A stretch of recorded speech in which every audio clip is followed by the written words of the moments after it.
O ano de 1789, que é o início da Revolução Francesa, marca o início da Era Contemporânea também, no qual a burguesia se torna mais atuante e determinante na política e na economia.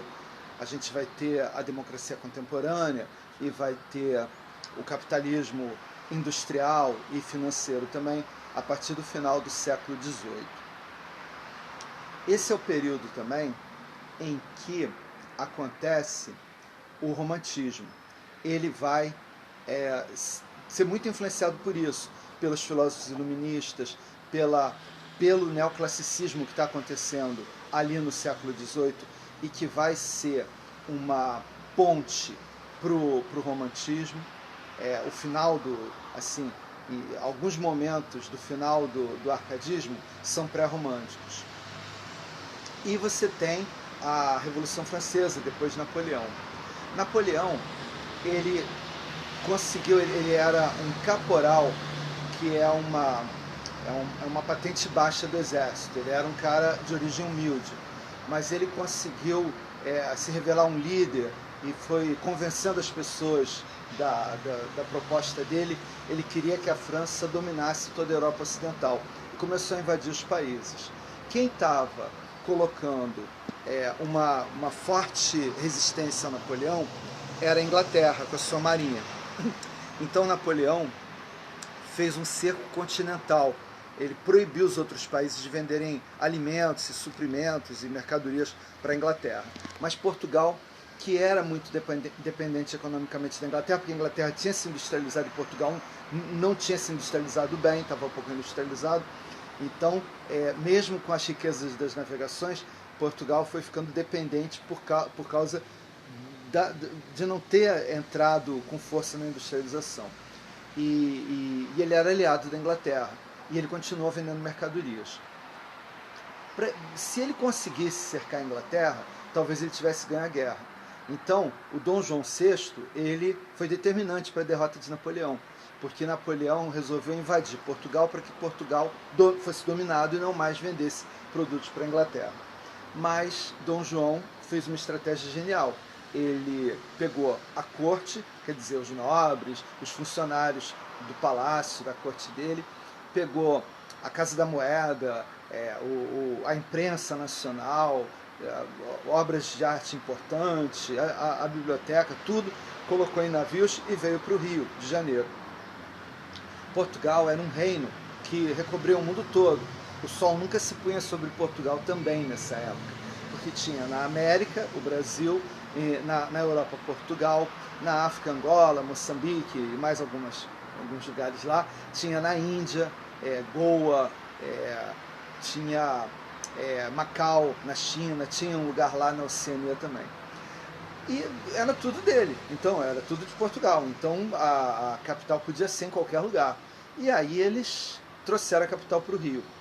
O Rio acordou, o Rio dormiu sem ter rei, sem ter corte, sem ter banco nacional, sem ter Casa da Moeda, sem ter imprensa, tanto no sentido sem poder imprimir, era proibido imprimir livros aqui, quanto sem ter jornais, né?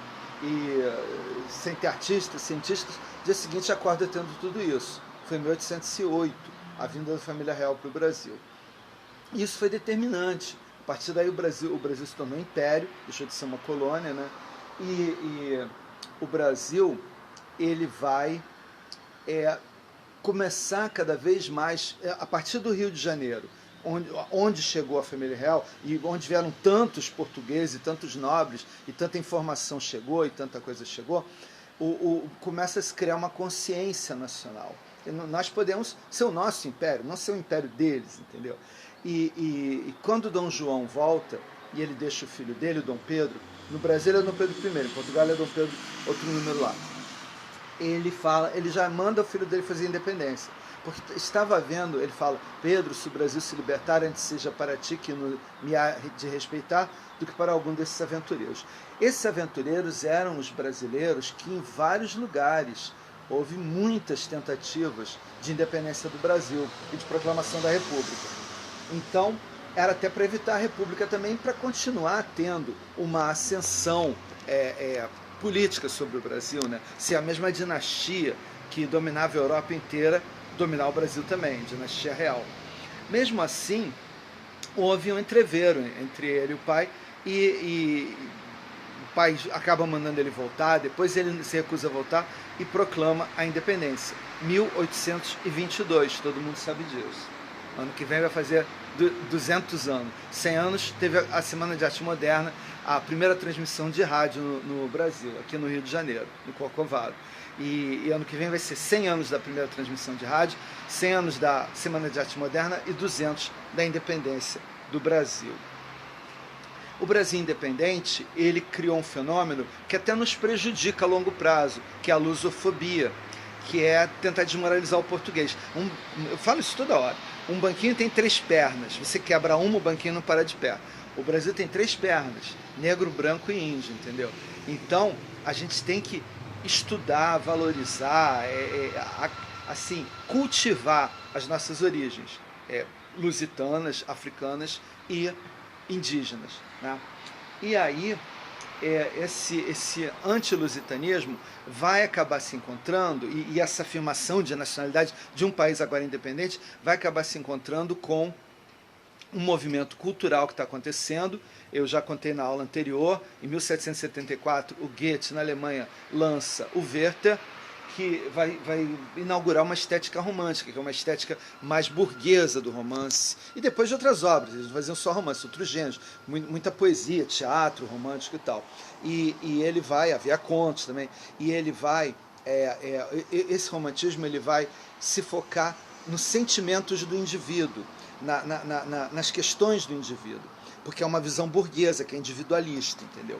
E também questões burguesas, como, por exemplo, amores, casamento, emprego, infidelidades, ciúmes, coisas assim, que são pequenas, não, assim, são burguesas, são a vidinha comum, não seriam temas de uma obra medieval, nem sequer moderna, né?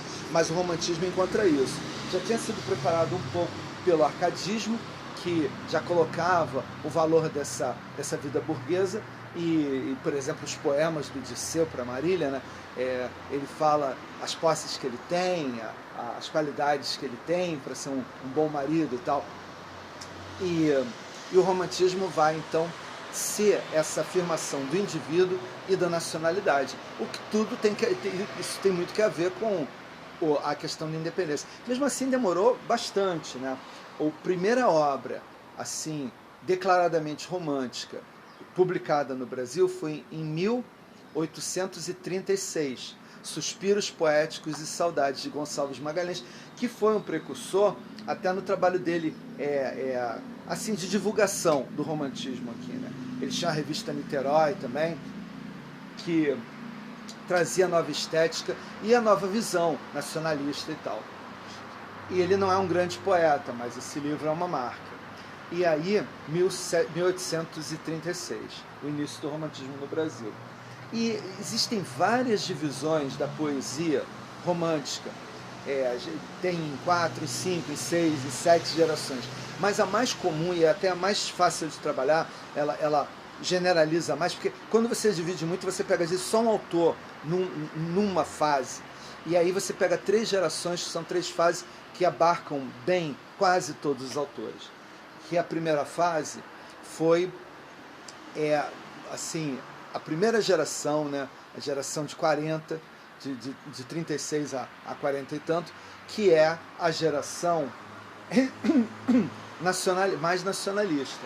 Nessa geração acontece, mas tudo tem no romantismo o tempo todo. O nacionalismo continua tendo depois, o sentimentalismo já tem nessa, mas essa tem essa marca de ser muito preocupada com a questão do Brasil se afirmar, da independência dele e de procurar uma nacionalidade, aquilo que Machado de Assis vai escrever muito tempo depois, ainda no século XIX, né? O instinto de nacionalidade. Ele vai fazer um artigo com esse nome, fazendo o recenseamento, fazendo o levantamento de que autores têm trabalhado a ideia de uma nacionalidade brasileira nas suas obras. Isso vai ser trabalhado desde Gonçalves Dias. em tudo. Ele fez a Canção do Exílio, por exemplo, que é de uma simplicidade assim incrível. Ela é um poema lindíssimo pela sua simplicidade e a força com que ele pega, né? E está até citado na letra do hino nacional, do Osório Duque Estrada, né? E tem versos da Canção do Exílio que ele fez quando estava estudando em Portugal. E o exílio não precisa ser forçado. Exílio é estar fora do seu país. No caso, ele estava bem, ele estava estudando lá e tal. Mas ele faz essa canção sentindo saudade. Minha terra tem palmeiras, onde canta o sabiá, as aves que aqui gorjeiam não gorjeiam como lá. Nosso céu tem mais estrelas, nossa várzea tem mais flores, nossos campos têm mais vida, nossa vida mais amores. Então, continua, mas eu vou ler só um trechinho. Aí, ele também traz a questão do indianismo, que ele é um precursor. Já tinha tido 2 epopeias falando de índios, né? O Uruguai do Basílio da Gama e o Caramuru do Basílio da Gama e o Uruguai do Santa Rita do Durão no arcadismo. Os personagens eram índios. Mas agora, o indianismo, ele coloca o índio como um herói romântico, que tem características até de um cavaleiro andante às vezes. Tem um famoso, grande poema do Gonçalves Dias, por exemplo, Ijuca-Pirama, que depois esse indianismo ele vai se desdobrar na literatura do romance também, e na narrativa. E você vai ter as muito importantes, grandes obras do José de Alencar, o Guarani e Iracema, publicados em folhetim, que era uma moda, todo mundo queria saber o que vai acontecer no capítulo de amanhã do Guarani e tal. E a segunda geração é a ultrarromântica, muito influenciada pelo Byron, poeta inglês, com aquele sentimentalismo. E esse caminho do ultrarromantismo leva até a um novo gótico, que não é o gótico medieval, mas é o gótico da narrativa, assim, como é que eu vou dizer, gótica, uma narrativa como tá me fugindo a palavra, mas uma narrativa, o fantástico, o romance fantástico, como por exemplo você tem no próprio Brasil você vai ter isso na Noite da Taverna, né, do Álvares de Azevedo. Bom,